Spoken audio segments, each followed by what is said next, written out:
ఇంకొక అద్భుతమైన సబ్జెక్ట్ వస్తుంది మన గోపాల్ గారి దగ్గర. కానీ ఆయన వచ్చింది ప్యాంట్ షర్ట్లో వచ్చారు మహానుభావుడు. ఒకసారి ఒక సన్యాసి వేషంలో వస్తారు, ఒకసారి సాధువు వేషంలో వస్తారు. ఈరోజు ఒక మంచి ప్యాంట్ షర్ట్ వేసుకొని జెంటిల్మెన్ డ్రెస్లో వస్తున్నారు ఆయన. ఎందుకంటే చాలా మంచి సబ్జెక్ట్ అండి ఇది. అగ్రికల్చర్ సబ్జెక్ట్ ఏదైతే ఉందో పర్లేదండి, మనకి ఏం రూల్స్ లేవండి. మనకి జ్ఞానం సంపాదించడం, జ్ఞానం పంచడం, ఇదే మన రూల్. ఇంకా వేరే రూల్స్ ఏం లేవు. సార్ గురించి నేను పరిచయం చేయడానికి కూడా నాకేం తెలియదండి, అనుభవం తప్ప. ఈయన ఒక మహాత్ముడు, ఒక యోగి, అర్థమవుతుందండి. అంటే ఒక మార్పుని సమాజంలో, ఒక వైదిక సాంప్రదాయంలో జరుగుతున్నటువంటి ప్రాక్టీసెస్ అన్నీ కూడా, వ్యవసాయం దగ్గర నుంచి ఆహార వ్యవహారాల దగ్గర నుంచి అన్ని ధార్మిక కార్యక్రమాలని ఆయన మళ్ళీ దాన్ని ఆచరిస్తూ ఒక 40 మెంబర్స్ ప్లస్ ఆయన స్టూడెంట్సే ఉన్నారండి. వాళ్ళందరూ చాలా పెద్ద పెద్ద సైంటిస్టులు, డాక్టర్సు, సాఫ్ట్వేర్ వాళ్ళందరికీ ఒక అద్భుతమైన జీవితాన్ని వాళ్ళకి ప్రసాదిస్తూ, వాళ్ళ పిల్లల్ని కూడా స్కూల్కి పంపించకుండా ఆ ఇంట్లో ఉన్నటువంటి భార్య ఎవరైతే ఉంటారో మిస్సెస్, వాళ్ళందరూ కలిసి అంటే హోమ్ స్కూలింగ్ చేయిస్తున్నారండి. అంత చదువుకొని అంత రిచ్ పర్సన్స్ కూడా స్కూల్కి పంపించట్లేదంటే స్కూల్ నాసిరకం స్కూల్స్ అనే విషయం మీరు అర్థం చేసుకోవాలి. అదే పెద్ద రాక్షసికి ఇద్దామా చిన్న రాక్షసికి ఇద్దామని కాదు. పెద్ద స్కూల్ అయినా చిన్న స్కూల్ అయినా సరే స్కూల్లో ఒక వ్యక్తిని అంటే ధర్మం పట్ల, సమాజం మార్పు పట్ల ఒక మంచిగా తయారు చేయడానికి కావాల్సినటువంటి స్టఫ్ లేని స్కూల్స్లో ఉన్నాయని వాళ్ళు స్కూల్ పెట్టుకున్నారండి. సో వాళ్ళ నుంచి మనం విందాము ఈరోజు. ఓం జ్ఞానతిమిరాంధస్య జ్ఞానాంజన శలాకయా చక్షురున్మిళితం ఏన తస్మై శ్రీ గురవే నమః. సో మాకు మంచి గురువులు ఉండటం వలన మంచి విద్య లభించింది. సో అలాగే లక్ష్మణ్ శర్మ గారి సాంగత్యం కూడా లభించింది. సో ఈరోజు నేను చెప్పేదానికి ఆయన ఏ విధంగా ఆచరిస్తూ ఉన్నారో అది కూడా ఒక కేస్ స్టడీ లాగా గోవర్ధన్ గోశాల అనేది చాలా స్ఫూర్తిని కలిగిస్తూ ఉంది. సో ఐ హోప్ మీ అందరికీ అది ఉత్సాహాన్ని కలిగిస్తుందని ఆశిస్తున్నాను. అయితే మీలో చాలామంది అంటే చాలా ఎక్కువ అనుభవం ఉండొచ్చు. మాకు ఓన్లీ కేవలం థియరీనే తెలుసు, మీరు ప్రాక్టికల్గా అన్నీ చేస్తూ ఉండొచ్చు. సో కాబట్టి నేను ఏమైనా తప్పులు మాట్లాడితే క్షమించండి. అంటే కేవలం భగవద్గీత ఆధారంగా భగవద్గీతను పాటిస్తూ అది సమాజంలో ఎట్లా దాన్ని ఆచరించి చూపించాలనే మా ప్రయత్నం. సో భగవద్గీతలో ముఖ్యంగా అంటే భగవంతుడు కృషి, గోరక్ష, వాణిజ్యం ఈ 3 పదాలే. మొత్తం నేను ఇప్పుడు చెప్పబోయేదంతా 3 పదాల గురించే. కృషి, గోరక్ష అంటే గో అనకుండా గోరక్ష అని ఇచ్చారు. వాణిజ్యం అంటే భగవద్గీత అనేది వేదాల సారాంశం. సో వేదాల యొక్క సారాంశాన్ని ఇచ్చారు కాబట్టి అన్ని సూత్రాల్లాగా ఉంటాయి అన్నమాట. ఆ సూత్రాలను ప్రతిదాన్ని మనం చాలా జాగ్రత్తగా అర్థం చేసుకుని ఇంప్లిమెంట్ చేయాల్సి ఉంటుంది. సో అలాగే ఇక్కడ కృషి, గోరక్ష అన్నారు. గోరక్ష అనేది చాలా ప్రత్యేకమైనది. అలాగే వాణిజ్యం, ఈ 3 అంటే భగవంతుడు ఇచ్చిన ఒక ముఖ్యమైన ధర్మాలు ఇవి. మనం మన ధర్మాన్ని సరిగ్గా నిర్వర్తిస్తేనే మనం అంటే సక్సెస్ కాగలుగుతాం. సో ఈ 3 పదాలను చక్కగా అర్థం చేసుకుంటే మనం ఎంతో మనం మేలు చేసుకోవచ్చు, సమాజానికి మేలు చేయొచ్చు. ఇది మా విశ్వాసం. సో దాన్ని మీ ముందు ఉంచుదాం అనుకుంటున్నాను. అలాగే మీకు కూడా మీ అనుభవాలు షేర్ చేయొచ్చు. అలాగే మీకు ఎంతో కొంత ఈ పరిజ్ఞానం కొంత మీరు ఆచరించి ఉండొచ్చు, ఇవన్నీ కూడా ప్రయత్నించి ఉండొచ్చు. సో మొట్టమొదటిగా ఆధునిక వృత్తులకిను భగవంతుడిచ్చిన వృత్తికి తేడా ఏంటి? ఆయన ఇచ్చిన వృత్తి అది. కృషి, గోరక్ష, వాణిజ్యం అనేది భగవంతుడిచ్చింది. ఆయన వేదాల సారాంశంలో ముఖ్యంగా మనం చేయగలిగిన వృత్తి అన్నమాట. ఇప్పుడు ఆధునిక వృత్తుల యొక్క మనం ఏం జరుగుతూ ఉంది? సో భయంతో పనిచేయటం, ఏఐ, ఇప్పుడు అందరూ కూడా ఆర్టిఫిషియల్ ఇంటెలిజెన్స్ అని మాట్లాడుతూ ఉన్నారు. ఆర్టిఫిషియల్ ఇంటెలిజెన్స్ వలన దాని ఇచ్చిన బహుమతి ఏంటంటే, ఆర్టిఫిషియల్ ఇంటెలిజెన్స్లో మొత్తం మీరు చూసినట్లయితే వైదిక సంస్కృతి అనేది వెనకబడిపోతుంది. మనం ఎన్నిసార్లు దాంట్లో టైప్ చేసినా కానీ ఆవు పాలు వేడి చేస్తాయి, లేదంటే ఎగ్ కూడా వెజిటేరియనే, ఇలాంటివి ఎక్కువ మీకు దొరుకుతాయి. కానీ వైదిక సంస్కృతిని వెనకపడేస్తూ ఉన్నాయి. అది గుర్తుపెట్టుకోండి. యాక్చువల్గా ఈరోజు ఏ అనేది రోజు రోజుకి అది పెరిగే కొద్దీ మన పిల్లలు వివాహం మీద విశ్వాసాన్ని కోల్పోతారు, వేదిక సంస్కృతి మీద విశ్వాసాన్ని కోల్పోతారు. వాళ్ళు ఎంత టైప్ చేసినా ఇప్పుడు భార్య భర్తకు పడట్లేదంటే ఏం చేయాలని దాంట్లో టైప్ చేస్తారు. చాట్ జీపీటీ కానీ ఏఐ కానీ దాంట్లో వచ్చే ఆన్సర్లన్నీ నీకు ఫైనాన్షియల్గా ఇండిపెండెన్స్ ఉండాలి, నీకు డబ్బులు ఉండాలి, ధనమే ఉండాలి, కానీ మనకేం మనుషులు అవసరం లేదు అనేది అది ఎక్కువ ఏఐ అనేది చెప్పేది. సో ఎక్కువ ఏఐ అనేది ఇండియన్ అండ్ వేదిక్ సంస్కృతికి అది పెద్ద గొడ్డలు పెట్టి అని చెప్పాలి. సో దాన్ని గుర్తించాలి. ఎందుకంటే ప్రతిరోజు మన దాంట్లో మన పిల్లలు ఎదిగే కొద్దీ అదే చూస్తూ ఉంటారు. దాంట్లో ఏది చెబితే అదే చేస్తారు.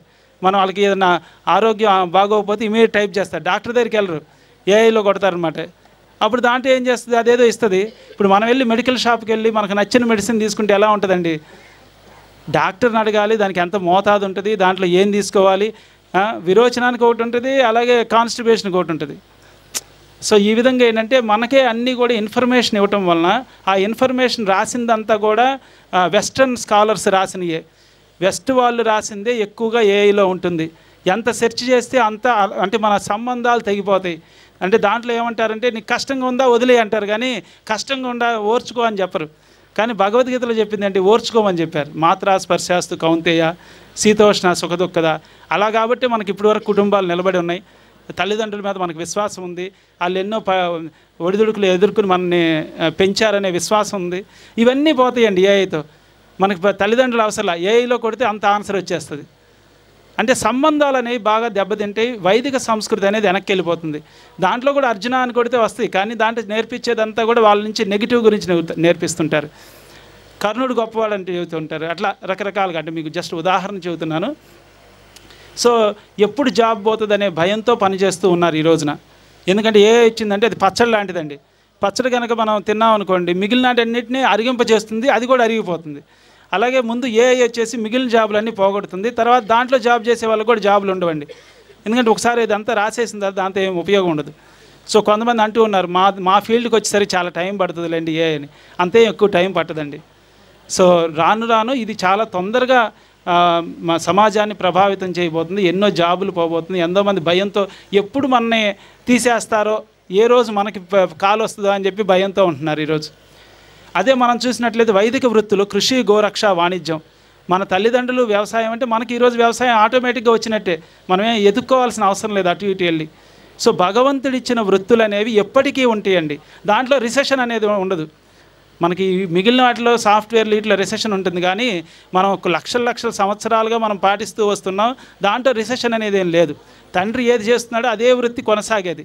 సో ఈరోజు అది కూడా చర్చిద్దాం, ఎందుకు ఆ వృత్తులు అనేవి ఈరోజు వెనకబడిపోయినాయి, దాని గురించి కూడా చర్చిద్దాం. సో నెక్స్ట్, ఈ ఆధునిక వృత్తుల వలన అన్నీ అరుగుదల తరుగుదల. అంటే మనకి ఏది కొంటే అది దానికి డిప్రిషియేషన్ వాల్యూ అంటారు. కారు కొంటే 4-5 సంవత్సరాల తర్వాత మళ్ళీ అదే రేటుకి అమ్మలేం. అలాగే మన వాళ్ళు ఏం చేస్తారు, విలేజ్ నుంచి పొలం అమ్మేసుకుని వెళ్ళి అమెరికాలో చదువుతూ ఉంటారు. ఆ తర్వాత ఉద్యోగం చేసి వచ్చినా కానీ మళ్ళీ తిరిగి అదే పొలం కొనలేని పరిస్థితి ఏర్పడుతుందండి. మనం ఏదైతే కోల్పోయామో అమ్మి వెళ్తున్నామో అదే వచ్చి కొనుక్కుని మళ్ళీ అదే విలేజ్లో ఉండలేని పరిస్థితి ఏర్పడే అవకాశం ఉంది. ఈ మాట గుర్తుపెట్టుకోండి. సో కాబట్టి ఇవన్నీ కూడా అరుగుదల తరుగుదల. అదే మనం వైదిక సంస్కృతి చూసినట్లయితే, మనం ఒక చెట్టు మామిడి చెట్టు ప్రతి సంవత్సరం మామిడికాయలు ఇస్తూనే ఉంటుంది. మనం పెన్షన్ లేదని ఈరోజు అందరూ బాధపడుతున్నారు. పెన్షన్ అంటే ఏంటి, ఒక 10 మామిడి చెట్లు పెట్టుకున్నామంటే అది పెన్షన్ ప్రతి సంవత్సరం కూడా ఇస్తూ ఉంటుంది. అలా చెట్టు అనేది మనకు పెన్షన్ లాగా ఉపయోగపడుతుందండి. ఒకసారి చెట్టు నాటితే ఆ చెట్టు ప్రతి సంవత్సరం ఇస్తుంది, అది గ్యారంటీ అండి. కానీ ఇప్పుడు మనం పెట్టేది ఏదైతే ఇన్వెస్ట్మెంట్స్ ఉన్నాయో, ఏఐ వచ్చిన తర్వాత రేపు బ్యాంక్స్ ఇవన్నీ కూడా కొలాప్స్ అవ్వడానికి అవకాశం ఉంది. ఒక 10-20 సంవత్సరాల్లో కొంచెం టైం పడుతుంది. అది కొలాప్స్ అయ్యే సమయానికి మన పిల్లలు ఉంటారు. ఆ టయానికి వాళ్ళకి ఏం చేయాలో తెలియదు. మనకన్నా కనీసం విలేజ్ వాతావరణంలో నుంచి వచ్చాం, వాళ్ళకి అసలు కనీసం అది గుర్తు కూడా ఉండదు. ఎట్లా అసలు విలేజ్కి వెళ్ళడం అనేది ఒక ఆప్షన్ ఉందని కూడా వాళ్ళకి తెలియకపోవచ్చు. సో వాళ్ళకి అన్నీ కొలాప్స్ అయినప్పుడు అప్పుడు ఏం చేస్తామనేది మనకేం లేదు. ఇప్పుడు మనం దానికి బాట వేస్తే, ఇప్పుడు మనం నిలబడి కష్టపడి కొద్దిగా దాన్ని నిలుపు ఉంచే. అందుకని పొలం అమ్ముకోవద్దు, అది ఒక చిన్న అభ్యర్థన. సో భగవంతుడు ఇచ్చినవన్నీ పెరుగుతూ ఉంటాయి. ఆవులు ప్రతి సంవత్సరం ఆవుని ఇస్తూ ఉంటుంది. మీరు ఎన్ని మొదలుపెట్టారు సార్? ఇప్పుడు 120 ఉన్నాయి. 4తోనో 5తోనో మొదలుపెట్టి ఉంటారుగా. ఒక దాంతో మొదలుపెట్టారంటే 11 సంవత్సరాలు 120 అయింది. అదే మీరు కారు కొన్నారు కదా సార్, ఎంత మిగిలిందండి? ఇప్పుడు అమ్మితే ఎంత వస్తుంది? సో మనం చూసినట్లయితే ఈ మోడర్న్ సొసైటీలో అన్నిటికీ డిప్రిషియేషన్ వాల్యూ అంటారు. Efficiency is less than 1. అంటే ఇన్పుట్ అవుట్పుట్ తీసుకుంటే ఇన్పుట్ చాలా ఇస్తే కానీ అవుట్పుట్ అంతా తరుగుదల పోయి మిగులుతుంది అక్కడ. అదే ఇక్కడ ఏంటంటే ఎఫిషియన్సీ గ్రేటర్ దాన్ 1 ఆల్వేస్. ఒక కంకి గింజ నాటితే 50 గింజలు వస్తున్నాయి, 150 గింజలు కూడా వస్తాయి కంకి, వరి కంకి. అంటే భగవంతుడు ఎందుకు అలా ఏర్పాటు చేశాడు? ప్రతి సంవత్సరం మనకి మామిడికాయలు ఇస్తుంది, ప్రతి సంవత్సరం మామిడికాయలు ఇస్తూ ఉంది. సో మీరందరూ ఏంటంటే ఇది గుర్తుపెట్టుకోండి, మనం నిజంగా ప్రావిడెంట్ ఫండ్ అంటే ఇది. ప్రతి నెల మీరు ఏదో ఒక స్థలానికో పొలానికో ఒక ఆవుకో ఒక చెట్టుకో మీరు ఇన్వెస్ట్ చేస్తే మీరు రిటైర్ అయ్యేసరికి అది చాలా ఉపయోగపడుతుంది. చాలామంది అంటున్నారు మనకి పెన్షన్ అంటే ఇదే పెన్షన్ అండి, అప్పుడు ప్రశాంతంగా ఉండొచ్చు మీరు ఆ పెన్షన్తో. అది ఇంతకుముందు అలాగే జీవించేవాళ్ళు. చింత చెట్టు ఉంది మీ వెనకాల, పెద్ద చింత చెట్టు ఉంది. చింత చెట్టు పేదవాడి చెట్టు అనేవాళ్ళు. ఎందుకని? చింత చెట్టు ఉంటే పులిహార సంవత్సరం అంతా సరిపోద్దండి. ఈ ఒక్క చెట్టు ఇచ్చేది ఒక 2-3 కుటుంబాలకి సంవత్సరం అంతా రోజు పులిహార తిన్నా సరిపోద్ది. అంటే ఏంటి? ఒక చింత చెట్టు కింద ఉండేవాళ్ళు, చింత చెట్టు కింద ఉండి ఒక పేద కుటుంబం జీవించగలిగేది ఒక్క చెట్టు వల్లనే. అది అంటే పులిహార ఒకటి చేసుకుంటే చాలు, మీకు వేరే ఏం కూరగాయలు లేకపోయినా, మనకి యుద్ధం వచ్చినా ఏమొచ్చినా ఒక చెట్టు, చింత చెట్టు కాపాడగలదు మనని. అది ఎవరో ఒకళ్ళు కొద్దిగా రైస్ ఇస్తే చాలు, సరిపోద్ది. ఈ విధంగా కూడా పేదవాళ్ళు అందుకనే చింత చెట్టు కింద ఉండేవాళ్ళు. యా యా సో అట్లా ఈరోజు మనం చూసినట్లయితే మనం ఈ జాబ్కి వెళ్ళినప్పుడు ఏమనుకుంటారండి, వాళ్ళండి చూడండి లక్షలు సంపాదిస్తున్నారు. టీచర్లు అందరూ టీచర్స్ రూమ్ ఉంటుంది కదా, దాంట్లో ఏం మాట్లాడుకుంటారు, వాళ్ళు చూడండి ఎంత సంపాదిస్తున్నారు, మనకి ఎంత ఇస్తున్నారు, మనకు 25,000 ఇస్తారు, వాళ్ళు 25 లక్షలు సంపాదిస్తూ ఉన్నారు. ఎంతసేపు ఏంటి, వాళ్ళు ఎంతో సంపాదిస్తున్నారు, మనకి ఇచ్చేది తక్కువ అంటాం. ఇక్కడ మనకేంటి, భగవంతుడు మనం ఒక గింజ నాటితే 50 గింజలు వచ్చేట్టు, ఆవేమో గడ్డి తీసుకుని పాలిస్తుంది. అది తినేది గడ్డి అండి, ఇన్పుట్ ఏంటి గడ్డి, అవుట్పుట్ ఏంటి పాలు. కానీ ఈ మధ్యలో మనం మిస్మేనేజ్ చేసేసరికి దాన్ని అంతా నెగిటివ్గా చూపిస్తున్నారు, అది కూడా ఎక్స్ప్లెయిన్ చేస్తాను. సో భగవంతుడు ఇచ్చిందేమో పెరుగుతూ ఉంది, ఆవులు పెరుగుతూ ఉన్నాయి, అది గడ్డి మనం నాటిన చెట్టు ఎంతో ఇస్తూ ఉంది ప్రతి సంవత్సరం. ఇప్పుడు ఈ చింత చెట్టుకు మనం ఎంత పోస్తామండి, ఏం పోయాల్సిన అవసరం లేదు, అదే మెయింటైన్ అవుతూ ఉంటుంది, ప్రతి సంవత్సరం ఇస్తూనే ఉంటుంది. అట్లా మనం భగవంతుడు ఇచ్చిన వాటిని చూస్తేనేమో అవన్నీ పెరుగుతూ ఉన్నాయి, వాటినేమో వదిలేస్తూ ఉన్నాం. ఏం చూపిస్తుంటారు, రైతులు ఆత్మహత్యలు చేసుకుంటున్నారు కాబట్టి మీరు వ్యవసాయం చేయొద్దు. అదే వాళ్ళ అబ్బాయి చూడండి CEO అయ్యాడు అమెరికాలో, అతను చాలా బాగున్నాడు అని చూపిస్తూ ఉంటారు. కానీ ఈ షార్ట్ టర్మ్ గోల్స్ అండి, షార్ట్ టర్మ్గా అలా అనిపిస్తుంది. కానీ మీరు లాంగ్ టర్మ్లో చూసినట్లయితే, లక్షల సంవత్సరాల కొద్దీ చూసినట్లయితే ఈ వృత్తులే నిలబడ్డాయి ఇన్ని సంవత్సరాల పాటు కూడా. మనం ఇప్పుడు ఏంటంటే వైదిక సంస్కృతి పోయి వెస్ట్రన్ సంస్కృతి వచ్చేసరికి బ్రిటిష్ వాళ్ళు చేసిన గిఫ్ట్ ఇదనమాట. మెకోలే ఆయన ఏం చేశాడు, మొత్తం ఇండియా అంటే వీళ్ళు చాలా తక్కువగా చూడాలి, తక్కువగా చూస్తేనే మనం ఇండియాని కంట్రోల్ చేయగలము అని చెప్పేసి వాళ్ళు యాక్చువల్ వేదాలన్నీ ఆయన తిరగరాసి దాంట్లో ఇండియన్స్ చాలా తక్కువగా చూపించి, అంటే మనం చూస్తే ఇప్పుడు నేను జ్యోతిష్యం చెబుతూ ఉంటాను, జ్యోతిష్యం కూడా వాళ్ళు ఏం చెప్తారు, గ్రీక్ నుంచి వచ్చిందని చెబుతారు. గ్రీక్ నుంచి అంటే లక్షల సంవత్సరాల నుంచి మన దగ్గర ఎప్పటి నుంచో ఉంది వేదాల్లో. సో ఈ విధంగా బ్రిటిష్ వాళ్ళు ఏం చేయాలంటే ఇండియా చాలా తక్కువది అని వాళ్ళకి చూపించినట్లయితే వాళ్ళకి చాలా ఆత్మవిశ్వాసం ఉంది, వాళ్ళ గురువుల మీద చాలా విశ్వాసం ఉంది. దీన్ని దెబ్బతీసినట్లయితే అప్పుడు మనం ఇండియాని కంట్రోల్ చేయలేము.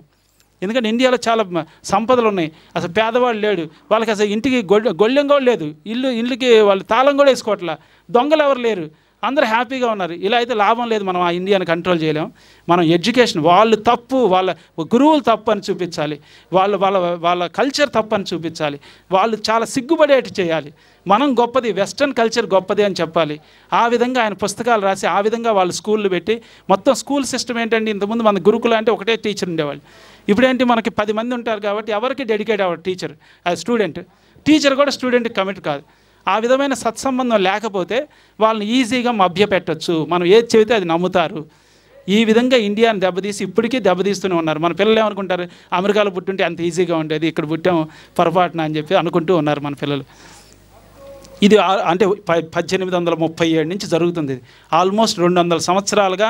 అంటే మన మహమ్మదీయులు అంత దెబ్బతీయలేదండి, వీళ్ళు వచ్చి ఎడ్యుకేషన్ సిస్టమ్ని మార్చారు, అక్కడ ఇండియా దెబ్బతింది, ఇంకా దెబ్బతింటూనే ఉంది, మనం బాగా తింటూనే ఉన్నాం రోజు రోజుకి. ఇప్పుడు అమెరికన్ అంటే వాళ్ళు ఏం చెప్పారు, ఇంత పెద్ద కంట్రీ అయితే మనం ఎక్కడ కంట్రోల్ చేస్తాం, పిల్లలు ఎక్కువ పుట్టకూడదు, మీ జనాభా ఎక్కువైపోతుందని చెప్పి ఈ విధంగా యాక్చువల్లీ మనం జనాభా ఎంత ఎక్కువ ఉంటే అంత కంట్రోల్ చేయడం కష్టం అని చెప్పి వాళ్ళు జనాభా నియంత్రణ మొదలుపెట్టాలని చెప్పి చేసింది ఇది. అది ఇంతకుముందు ఇద్దరు, ఇప్పుడు వాళ్ళు అసలు పుట్టట్లేదు ఇప్పుడు పిల్లలు, అట్లా అయిపోయింది. సో ఈ విధంగా ఏంటంటే వాళ్ళు ఎంతో జాగ్రత్తగా మన ఎడ్యుకేషన్ మీద మనం అంటే గురువులతో సంబంధం లేకపోవడం వల్ల వాళ్ళు ఏది చెప్పినా నమ్మటం మొదలుపెట్టాం. అది యాక్చువల్గా మనం ఇంతకుముందు 5-6 పిల్లలు కనేవాళ్ళు, వాళ్ళు అలాగే పెరిగేవాళ్ళు. ఈరోజు మన దగ్గర పిల్లలు లేరు, అది జనాభా సంఖ్య ఏం పెరగట్లేదండి, అది ఒక వేరే లెక్క ఉంది దానికి చెప్పడానికి కూడా. మీరు కూడా కొంతమంది టీచర్స్ అయి ఉంటారు, వెళ్ళి జనాన్ని లెక్క వేసేటప్పుడు ఏం చేస్తాం, పోయినసారి ఎంత 1981లో ఎంత ఉన్నారా, ఇంకో 2 వేసుకోరా, ఎట్లా పెరిగే ఉంటారులే అని చెప్పి మనం అట్లా వేసేసుకుంటున్నామే. కానీ యాక్చువల్ లెక్కలు అయితే అలా ఉండవండి, దాంట్లో తేడాలు ఉన్నాయి చాలా. సో మనకి యాక్చువల్గా మనకి కురుక్షేత్ర సమయంలో 64 కోట్ల మంది చనిపోయారు, అది ఎవరు, క్షత్రియులు చనిపోయారు. ఓన్లీ క్షత్రియులు, యుద్ధం తెలిసిన వాళ్ళే యుద్ధం చేశారు. క్షత్రియులు ఒక సమాజంలో ఎంతమంది ఉంటారంటే బ్రాహ్మణుడు ఒకడు ఉంటే 9 మంది క్షత్రియులు ఉంటే 900 మంది వైశ్యులు ఉంటే 1000 మంది శూద్రులు ఉంటారు. You know did I say right? 1990 and 900, 1990, 900 మొత్తం 1000లో ఒక బ్రాహ్మణుడు ఉంటాడు, 9 మంది క్షత్రియులు ఉంటారు. సో క్షత్రియులు 64 కోట్లు అంటే మిగిలిన వాళ్ళు ఎంతమంది ఉన్నారు లెక్కండి ఇప్పుడు సమాజం అంటే ఆల్మోస్ట్ లైక్ 10.1% యాక్చువల్లీ క్షత్రియులు ఉండేది. సో అంటే 640 కోట్ల పైన ఉన్నారంటే 6. So lot of people are there. మీరు నిజంగా లెక్కేయాలంటే ఇంకా ఎక్కువ మంది ఉండేవాళ్ళు. మన జనాభా చాలా ఎక్కువ, అది తగ్గిపోతూ ఉంది, అంతేగాని పెరగట్లేదండి. So anyway that's a separate topic. మీకు చెబుతుంది ఏంటంటే ఎలా ఇండియన్స్ని చాలా ఈజీగా మోసం చేస్తూ ఉన్నారు. జనాభా పెరిగిపోతే ఇప్పుడు కూడా చూడండి, ఇప్పుడు మీరు చూస్తే మోడీ గారు ఎక్కువసార్లు ఏం చెబుతుంటారు, 140 crores ఆర్ బిహైండ్ మీ అని ఎప్పుడు చెబుతుంటారు. ఎందుకని అదే భయపెడుతుంది వాళ్ళని. మిగిలిన వాళ్ళు భయపెట్టడానికి కారణం ఏంటి? జనాభా ఎక్కువ మంది ఉంటే ఏంటి కంట్రోల్ చేస్తారు. అయితే ఏంటి వాళ్ళు ఏం చేస్తున్నారు, ఇంతమంది ఉన్నారు కాబట్టి ఇక్కడ మనం కన్స్యూమరిజం చేసి వీళ్ళ ఎన్ని తక్కువ మన ఎన్ని గొప్ప అని చెబితే మన ఎన్ని కొంటారు, వాళ్ళ డబ్బులని మనం లూట్ చేసుకోవచ్చు. మన దగ్గరికి వస్తారు, మన దగ్గర చదువుకుంటారు, మన దగ్గర చదువుకోవడానికి వస్తే మళ్ళీ అక్కడి నుంచి అన్నీ తెప్పించుకోవాలిగా. సో ఇట్లా ఏంటంటే మనం జస్ట్ లూట్ చేస్తున్నారు, అంతకంటే ఏం లేదు. సో మన ఇక్కడ అరుగుదల తరుగుదల ఇది మనకి యాక్చువల్గా జరుగుతుంది. ఏంటంటే అన్నీ కూడా డిప్రిషియేషన్ అండి. మెషిన్ ఏదైనా సరే కొన్నాళ్ళు అయిన తర్వాత మెషిన్ విలువ తగ్గుతుందే కానీ పెరగదు. ఓన్లీ ఆవు ఒకటే అండి, ఆవు ఎప్పటికీ పెరుగుతూనే ఉంటుంది. ఇప్పటివరకు ఏ మెషిన్ కనుక్కోలేదు, గడ్డేస్తే పాలు వచ్చే మెషిన్ ఇంతవరకు కనిపెట్టలే. భగవంతుడు ఇచ్చిన వరం మాత్రమే అట్లా మిగిలి ఉంది మనకి, దాన్ని మనం నిలుపుకోవాలి. అది సో అది అరుగుదల తరుగుదల. సో విలువ తగ్గుతుంది దానివల్ల. సో ఇది గుర్తించాలి, ఇది వాస్తవం అండి. మనం ఎట్లయితే మోడర్నైజేషన్కి వెళ్దాం, మెకనైజేషన్కి వెళ్దాం అనుకుంటున్నాం, కానీ దానివల్ల మనం రోజుకి మనం ఎన్ని ల్యాప్టాప్స్ కొంటున్నాం, ఎన్ని సెల్ ఫోన్లు కొంటున్నాం, ఎన్ని కార్లు కొంటున్నాం సార్. అంటే ఒక వ్యక్తి ఎంతో కమ్మగా జీవించవచ్చు, ఈలోపు మనం ఎన్నో ఖర్చులు చేస్తున్నాం. ఇప్పుడు సిటీకి వచ్చి మళ్ళీ ఇంటికి వెళ్ళి మనం అదే ఇది ఈ రోజున కొనలేమండి, అదే పొలము అదే ఇల్లు మనం కొనలేము. అట్లా ఇక్కడ వచ్చి చివరి మిగిలింది ఏం లేదు. ఇక్కడికి వచ్చి ఇక్కడ వాళ్ళ అపార్ట్మెంట్ కొనుక్కునేసరికి అదే అవుతుంది మనకి. అక్కడ కూడా ఉంటున్నాం, అక్కడ కూడా జీవిస్తూ ఉన్నాం, ఇక్కడ వచ్చి జీవిస్తున్నాం, అందుకని చేసింది ఏం లేదు. సో కాబట్టి దీని ఆధునిక వృత్తుల్లో ఇది మనం మోసపోతున్నాం తెలియక, సరైన గురువులు లేక, సరైన ఎడ్యుకేషన్ లేక, సరైన వేదిక అండర్స్టాండింగ్ లేక, వాటిని వాళ్ళు మసిపూసి మారేడికాయ చేసి ఈ విధంగా మనని మారుస్తూ ఉన్నారు. భగవంతుడు ఇచ్చిన వృత్తులు స్వయం సమృద్ధి. ఇక్కడ చూడండి, ఇది చాలా ముఖ్యమైనది. స్వయం సమృద్ధి అంటే సెల్ఫ్, మనమే కంప్లీట్ అనమాట. అంటే ఇప్పుడు చూడండి, పాటర్ ఉన్నాడు, అతను కుండలు చేస్తాడు, అది వాడుతూ ఉన్నారు. ఇప్పుడు ఎవరో కుండలు వాడట్లేదు కాబట్టి ఆ వృత్తి అనేది పోయింది. అంటే ఎప్పుడైతే దానికి యుటిలిటీ ఉంటుందో అది బతుకుతుందండి. ఇప్పుడు మనం పాలు తాగితే ఆవులు బతుకుతాయండి, పాలు తాగకపోతే ఏముంది, మన దాని అవసరం ఏముంది, తీసుకెళ్ళి ఇక్కడ మేము అడిగామన్నమాట ఈ మధ్య తాటి ఆకులతో వేసుకుంటాం కదా, అంటే మన పల్లెటూరులో మేము అట్లాగే బతికాము, మా చిన్నప్పుడు అదే తాటాకు. సో ఇక్కడ అడిగామన్నమాట, అడిగితే ఎవరైనా కొట్టేవాళ్ళు ఎవరు లేరండి అన్నారు. అదేంటంటే అంతమంది కళ్ళు అమ్ముతున్నారు కదా, వాళ్ళు ఎక్కుతారు అంటే, అవును ఎక్కుతారండి, కళ్ళుకి ఎక్కుతారు కానీ తాటాకులు అయితే కొట్టరండి అని చెబుతున్నారు. అంటే ఏంటి, ఇక్కడ వాడట్లేదు కాబట్టి కొట్టేవాళ్ళు లేడు, అది వాడుతున్నారు, కళ్ళు తాగుతున్నారు కాబట్టి కళ్ళు కోసం ఎక్కుతున్నారు. ఎక్కడమైతే మానలా, కానీ అదంటే అది ఎప్పుడైతే మనం యుటిలిటీ ఉంటుందో, ఎప్పుడైతే అవసరం ఉంటుందో దానికి విలువ వస్తుంది. సో ఇక్కడ మన స్వయం సమృద్ధి అని తెలిస్తే మనం ఇప్పుడు మేము ఇదే అనుకుంటున్నాం. యాక్చువల్లీ మా కాన్సెప్ట్ ఏంటంటే ఒక village concept. We want to create a విలేజ్లో ఒక పాటర్ ఉండాలి, ఒక గోల్డ్ స్మిత్, ఒక బ్లాక్ స్మిత్ ఉండాలి, వాళ్ళకి మనమే సపోర్ట్ చేయాలి. ఇంతకుముందు విలేజ్లో బార్టరింగ్ సిస్టమ్ ఉండేది. అంటే 4 వృత్తులు భగవంతుడు సృష్టిస్తే ఆ 4 కూడా అన్ఎంప్లాయ్మెంట్ లేదండి వేదిక టైంలో ఎప్పుడు కూడా. ఈరోజు అన్ఎంప్లాయ్మెంట్ వింటున్నాం కానీ అప్పట్లో అన్ఎంప్లాయ్మెంట్ లేదు. సో అది అనమాట స్వయం సమృద్ధి. అంటే అందరికీ పని ఉండేది, అందరి పనికి విలువ ఉండేది. ఈరోజు ఏంటి, కొన్నిటికే విలువ ఇస్తున్నాం, కొన్నిటికి విలువ ఇవ్వట్లేదు. ఆ విలువ తగ్గించడం వల్ల వాళ్ళు మానేస్తున్నారండి. అది ఇప్పుడు ఈ పాటర్ ఎందుకు లేడు మనకి, దాని విలువ తగ్గిపోయింది, ఎవరు వాడట్లేదు, అంత ప్లాస్టిక్ వచ్చేసింది. ప్లాస్టిక్ వచ్చేస్తే వాళ్ళతో పనేం లేదు. అదే చూడండి, ఎంత మనం క్లీన్ గ్రీన్ అంటున్నాం కానీ యాక్చువల్గా క్లీన్ అంటే ఏంటండి, మనం ఏదైతే వాడామో అది మళ్ళీ తిరిగి భూమిలో కలిసిపోతే దాన్ని క్లీన్లీనెస్ అంటారు. అది పరిశుద్ధత అంటే ఏంటి, మనం ఆకులో తిన్నాం అనుకోండి, ఆకు మనం అది అన్నిట్లో కలిసిపోతుంది. ఇంతకుముందు మనం చూస్తే పెంట దెబ్బలు ఉండేవి, అవన్నీ ఉపయోగపడేది. ఈరోజు ఎంత వేస్ట్ ఉందండి మనకి. సో క్లీన్లీనెస్ అంటే యాక్చువల్లీ స్వయం సమృద్ధి అనేది ప్రతి వాళ్ళకి పని ఉండేది, ఆ పనికి విలువ ఉండేది, ఆ విలువ ఇచ్చారు కాబట్టి వాళ్ళు అలాగే జీవించారు. కుమ్మరివాడు కానీ ఇంకోవాళ్ళు కానీ ఆ విలేజ్లో ఆయన దగ్గరే కొనేవాళ్ళు, అతని పని అదే. మనం వాడుతున్నాం కాబట్టి అది మనం అది సపోజ్ పార్ట్ ఉందనుకోండి, గుర్తుపెట్టుకున్నప్పుడు ఓహో మనాడే చేశాడా మనకి అంటే కొంచెం గుర్తిస్తాం, కొద్దిగా మనం స్మరిస్తాం. ప్లాస్టిక్ని ఎవరు గుర్తుపెట్టుకుంటామండి? ఏ కంపెనీ నుంచి వచ్చిందో తెలియదు, మనం షాప్ నుంచి మహా అయితే ఏం గుర్తుంటుంది, రేటు పెరిగిందని గుర్తుంటుంది అంతే, 10 రూపాయలు అయిపోయిందంటే ప్లేట్ అనుకుంటాం అంతేగాని. సో అట్లా ఒకళ్ళకొకళ్ళు గౌరవించేవాళ్ళు, వాళ్ళ దానికి విలువిచ్చేవాళ్ళు, వాళ్ళు ఉపయోగించేవాళ్ళు, అందువలన అవి చాలా కాలం సమృద్ధిగా సాగినాయి అనమాట. చూడండి, ఆవు నుంచి వచ్చే వేస్ట్ పొలానికి ఉపయోగపడదు, పొలం నుంచి వచ్చే వేస్ట్ దానికి ఉపయోగపడదు. మీరు చాలామంది తెలిసే ఉంటుంది ఇది, అంటే సింబియోసిస్ అంటారు. అవన్నీ ఇంటర్డిపెండెంట్, అవన్నీ కలిస్తే కానీ, ఒక యూనిట్గా కలిస్తే కానీ అది కరెక్ట్గా సంపూర్ణంగా మనం దాన్ని ఉపయోగించలేం. దీంట్లో వెళ్ళి నాకు ఒక్క ఆవే కావాలంటే వీలు కాదు, లేదు ఒక నేను పొలమే చేస్తా అంటే వీలు కాదు. ఎన్ని కంబైన్డ్ అనమాట, అప్పుడే మీకు కరెక్ట్గా రిజల్ట్స్ అనేవి వస్తాయి. అంటే భగవంతుడు ఇచ్చింది సంపూర్ణంగా తీసుకుంటేనే మనకి దాని పూర్తి విలువ వస్తుంది, కానీ సగం అక్కడ సగం ఎక్కడ తీసుకుంటే మనకు ప్రాబ్లం అయిపోద్ది. సో అక్కడ అంటే ఇట్లా ఒక కొమ్మరి కావచ్చు, ఒక ఆవు కావచ్చు, ఒక మనకు రైతు కావచ్చు, వీళ్ళందరూ కూడా సమృద్ధిగా స్వయం సమృద్ధి అనేది మనం సపోర్ట్ చేయాలి. ఒక విలేజ్లో మన వాళ్ళు చేస్తున్నారు, నేను ఇదే కొండలు కొంటాను, నేను కొండలు వాడతాను, కొండలు వాడినప్పుడే తను బతకగలడు. అలాగే నేనేంటి ఇప్పుడు నేను ఆవు పాలు తాగితేనే ఆవు ఉండగలదు. అలాగే మనం రైతు ఉన్నాడు, రైతు పంపించింది మనం తీసుకుంటేనే మనం ఉపయోగపడుతుంది. ఇప్పుడు ఏంటంటే వాణిజ్య ఇవన్నీ వచ్చేసినాయి, పొగాకేస్తుంటారు, ఇంకోటి చేస్తుంటారు, ఇవన్నీ ఎక్స్పోర్ట్ చేయాల్సిందే కానీ మనం తినే కాదు.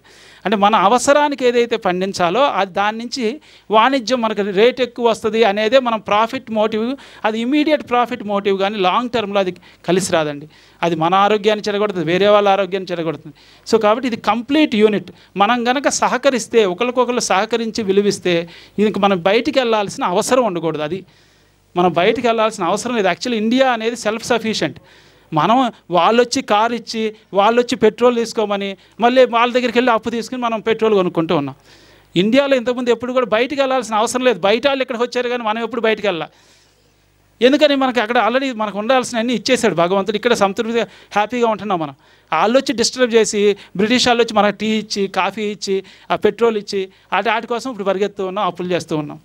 సో అట్లా ఎప్పుడు కూడా మన India is a complete country.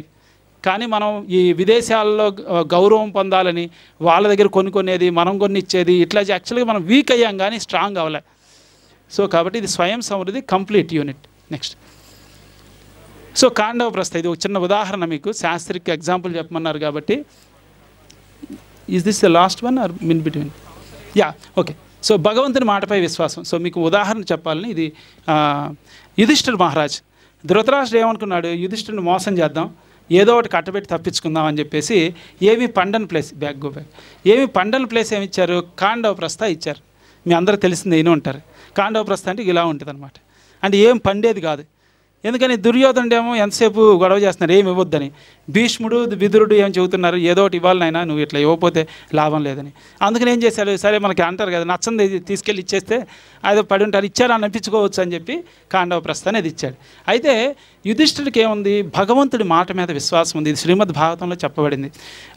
భీష్మోక్తం అచ్యుతోక్తం, ఆయన ఎలా పరిపాలించాడు అనేది 2 పదాల్లో చెప్పారు. భీష్ముడు చెప్పిన విధంగాను, అచ్యుతుడు చెప్పిన విధంగా తను రాజ్యాన్ని పరిపాలించాడు అని. సో దాంట్లో 2 మాటల్లో ఒక అర్థం ఏంటి, భగవద్గీతను ఆయన ఆచరించాడు. అంటే భగవద్గీత అంటే ఓన్లీ కృష్ణుడు అర్జునుడు చెప్పినప్పుడే కాదు, అంత ముందు నుంచి కూడా శాస్త్రం అనేది అందుబాటులో ఉంది. సో దాంట్లో మనం ఏదైతే కృషి గోరక్ష వాణిజ్యం, ఇదే సూత్రాన్ని ఆయన పాటించాడండి. ఆయన ఏం చేశాడు, కాండవ ప్రస్థకు వచ్చినప్పుడు ఆయనతో పాటు చాలామంది వచ్చారు. వాళ్ళు వచ్చి వాళ్ళతో పాటు ఏంటి, ఆవులు వచ్చినాయి. ఆవులు వచ్చిన తర్వాత యాక్చువల్గా దీన్ని కాండవ ప్రస్థని ఇంద్రప్రస్థగా మార్చారు. దీనికి మెయిన్గా కారణం అనేది ఆవులండి. అది సో అది మనకి యాక్చువల్గా ఏంటంటే క్లియర్గా చెప్పరు, కానీ దాంట్లో ఒకటి చాలా సూత్రప్రాయంగా చెబుతారు వాళ్ళు.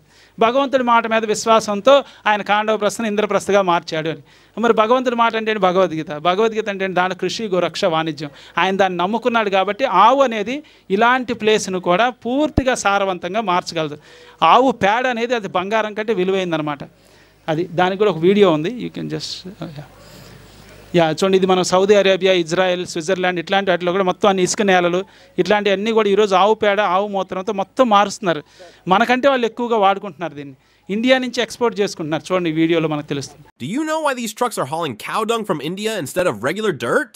Yep, cow dung has literally become a hot commodity in international trade. In India, cow dung isn't considered waste at all. It's like a super useful resource. Locals turn it into fuel cakes for cooking, use it as organic fertilizer for their crops, and even mix it with mud to build houses. The domestic demand got so crazy that the Indian government actually classified cow dung as a strategic material and started exporting it worldwide. Recently, Kuwait airshipped 200 tons of Indian cow dung. You might be wondering, why would a desert country want all this cow dung? The answer is all about agriculture. In Kuwait's bone-dry landscape, growing a tree is harder than raising a camel, but date palms are their major cash crop. The barren soil always limited their yields, until scientists accidentally discovered that Indian cow dung doesn't just retain moisture, it actually enriches the soil, helping date palms grow stronger and produce way more fruit. Even the cows probably never imagined their droppings would go international. కృషి గోరక్ష గురించి మీకు చెప్పాను. అంటే గోరక్ష అంటే గోవులు రక్షించాలంటే ఏంటి? గోవులు విలువ తెలియాలి, గోదానం విలువ తెలియాలి అని తెలియజేశారు. సో వాణిజ్యం. సో ఇంత తెలిసిందండి, మా దగ్గర ఉన్నాయి, ఆవులు ఉన్నాయి, మేము చేస్తూ ఉన్నాం, మేము ఆల్రెడీ పొలం చేస్తూ ఉన్నాం, కానీ లాభం రావట్లేదు కదా మన బాధ అంతా కదా.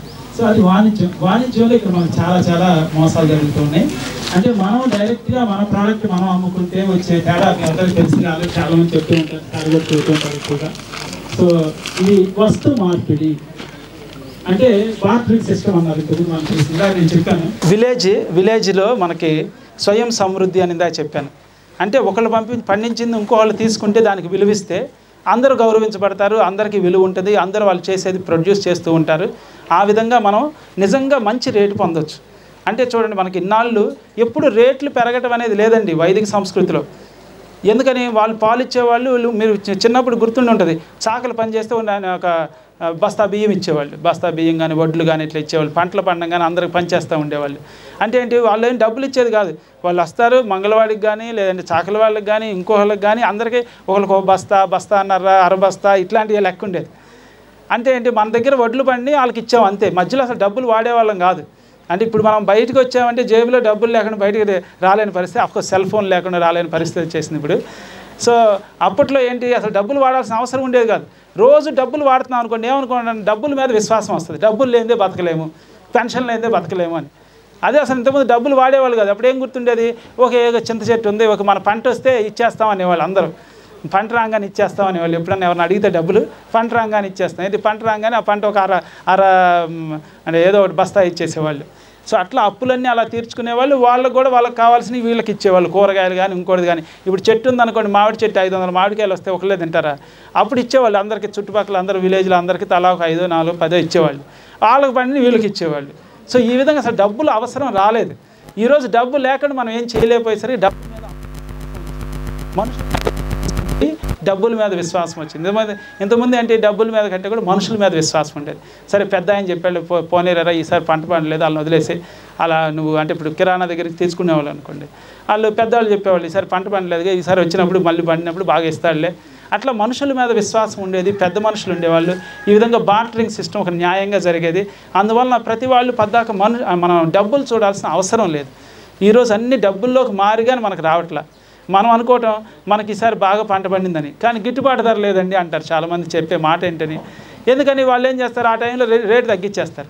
మనకేమో ఇప్పుడు అప్పులు తీరాల్సినవి ఉన్నాయి కాబట్టి తొందరగా అమ్ముకోవాలి, బయటపడాలి, మనం అందరికీ అప్పులు ఇవ్వాలి, అది తీర్చాలి. దాంతో ఏమవుతుంది? వాళ్ళు తీసుకుంటున్నారు బ్లాక్ మార్కెట్, దాన్ని తీసుకొచ్చి అట్లా ఆపుతారు. రేటు పెరిగినప్పుడు వాళ్ళు తీసుకొచ్చి బయట అమ్ముతారు.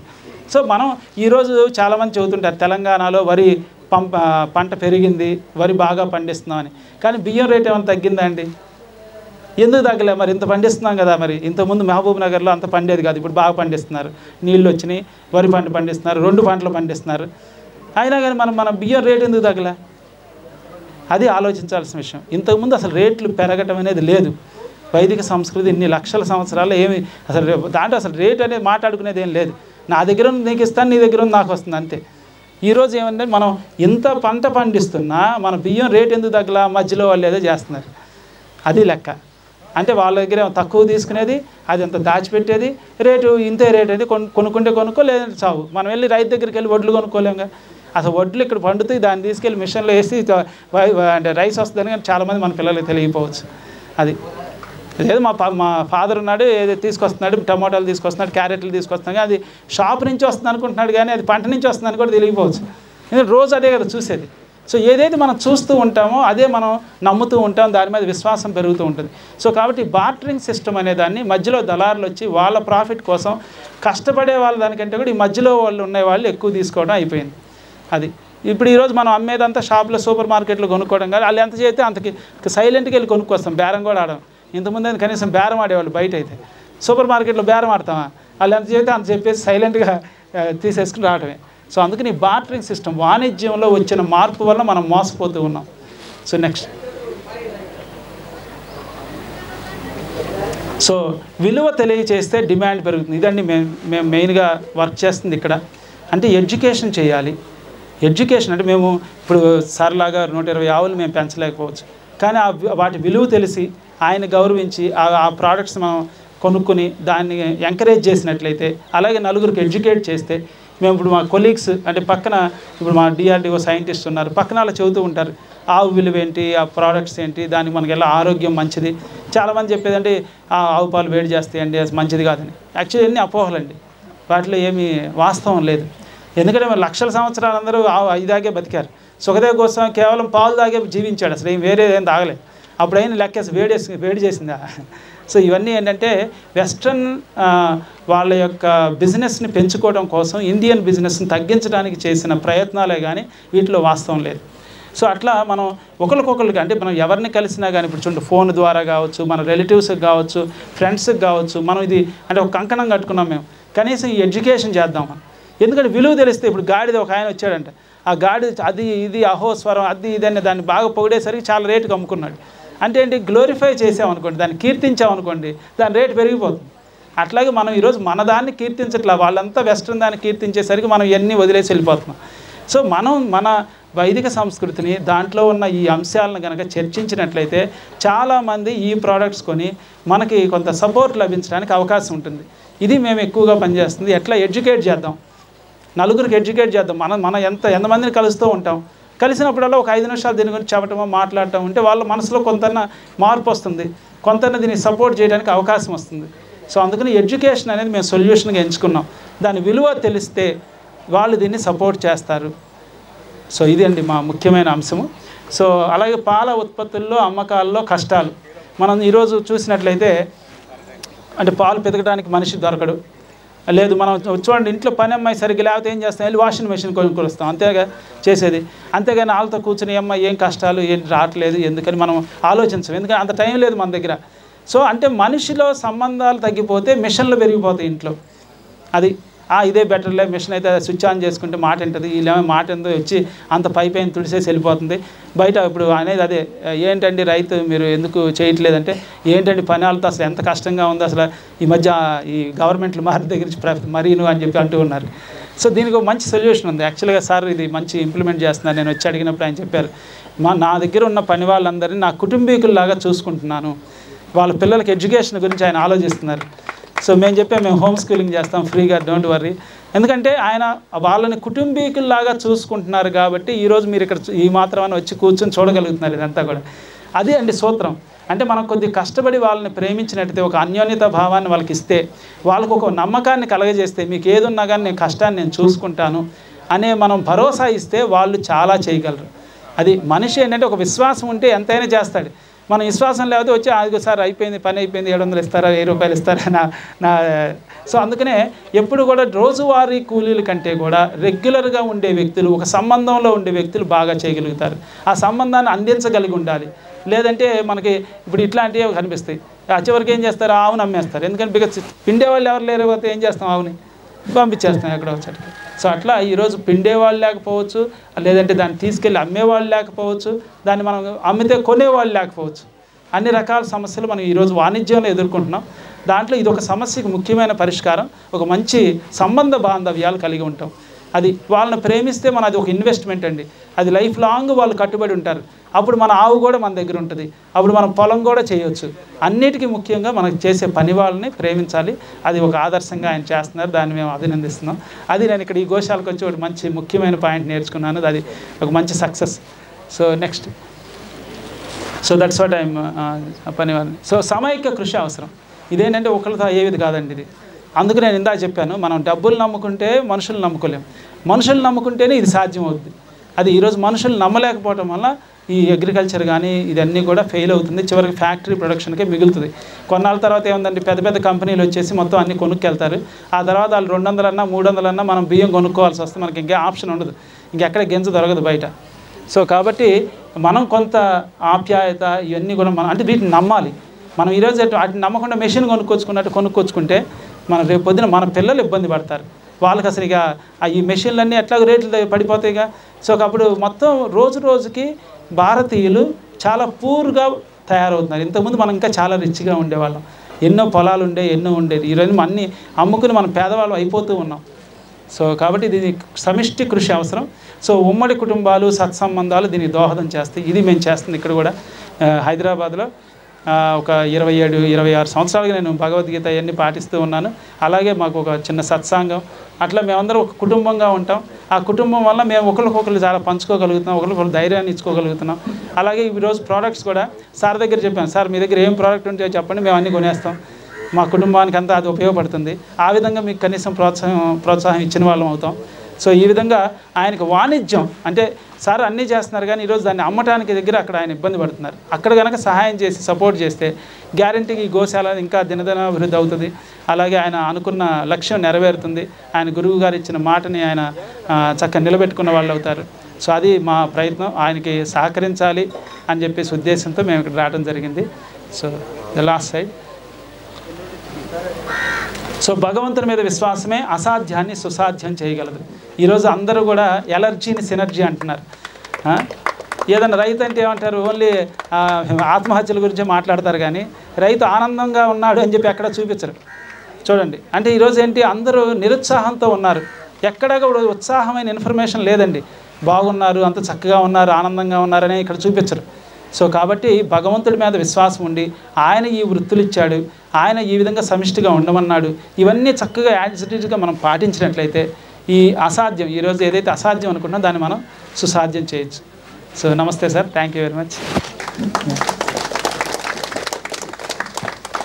సో ఎవరికైనా కొన్ని క్వశ్చన్స్ ఉంటే అడగచ్చు. బట్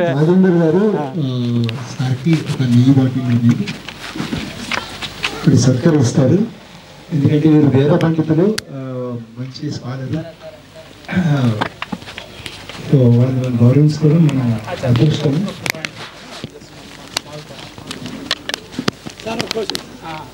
మన గోశాల గురించి ఇంత మనం గొప్పగా మనం వచ్చగా అని చెప్పుకుంటున్నాం కదా. ఇదే ఇలా మన భగవద్గీత బాబుల్ని హింసిస్తున్నారు. వాళ్ళ మీద చర్య తీసుకోవడానికి మీలాంటి మేధావులు కానీ గోశాల మేధావులు కానీ ప్రభుత్వం పరంగా గవర్నమెంట్ పరంగా నిషేధాన్ని కఠినంగా తీసుకురావాలి. బీజేపీ ప్రభుత్వం వచ్చిన మొదటి రోజు అమిత్ షా గారు గోవర్ధన సమర్థన నిషేధం చెప్పడం సంతకం అన్నాడు. ఆవు లేదు, పోయలేదు, ఎక్కడేసిన గోవులు అక్కడే ఉంది. ఇవాళ ఎన్ని గోవులు చచ్చిపోతున్నాయి, దానికి ఎవరు కంకణం కట్టుకునేది?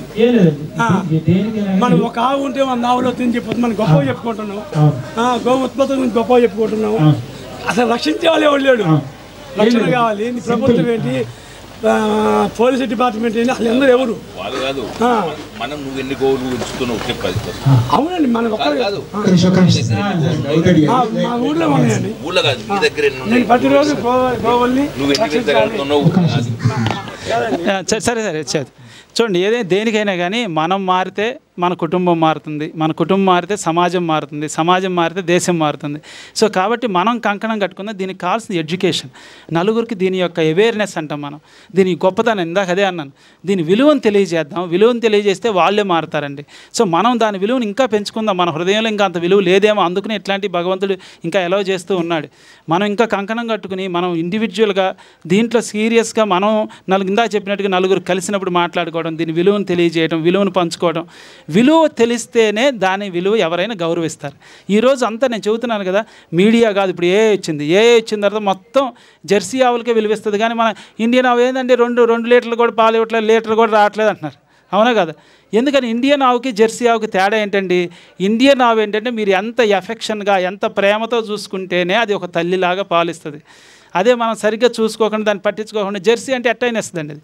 అది ఎందుకంటే అది ఎంత తింటది అది అంతా వచ్చేస్తూ ఉంటుంది. అంతేగాని ఆవు ఏంటంటే ఇండియన్ ఆవు ఎందుకు పాలు ఎక్కువ ఇవ్వట్లేదంటే ఎఫెక్షన్ లేక, దాన్ని ఒక తల్లిలాగా చూసుకోలేక మనం తల్లి పాలు ఇవ్వట్లేదు. సో అట్లాగే ఇక్కడ ఏంటంటే మన ఇండివిజువల్గా మనం ఇంప్రూవ్ అయితే మన కుటుంబం ఇంప్రూవ్ అవుద్ది, సమాజం ఇంప్రూవ్ అవుద్ది. కాబట్టి దీనికి ఇంతకంటే వేరే సొల్యూషన్ లేదండి. అది మనం అంటే పెద్దది ఎక్కడో వస్తారు, ఎవరు అంటారు కదా, ఎవరో వస్తారని ఏదో చేస్తారని ఎదురు చూడుకొని మన నుంచి మొదలు పెడదాం. దాంట్లో ఎడ్యుకేషన్ ముఖ్యమైందండి. ప్రభుత్వ ఆంక్షలు ఉన్నాయి. అవును, మా ఖమ్మం డిస్ట్రిక్ట్లో మా బోర్డర్లో ప్రభుత్వం కూడా అన్ని టాపిక్ కాదు సార్, కరెక్ట్. టాపిక్ కాదు సార్. ఇంకా చెప్పిన తర్వాత రాముడు సీత ఎవరిని బ్లేమ్ చేయొద్దు. First self care is important. దాని తర్వాత సమాజం. ఓపిక కావాలి. మాకు కోశాలో చాలా తీవ్రమైన ఏంటంటే దేశాలు నెయ్యి. సో ఇది బంగారం ఇచ్చైనా సరే కొనుక్కోమంటారు. సో మా దగ్గర ఉన్న బంగారం వీళ్ళకి ఇస్తున్నాను. ఎందుకంటే వీళ్ళు బంగారం కాబట్టి బంగారాన్ని చెప్తుంది, బంగారాన్ని చెప్తుంది.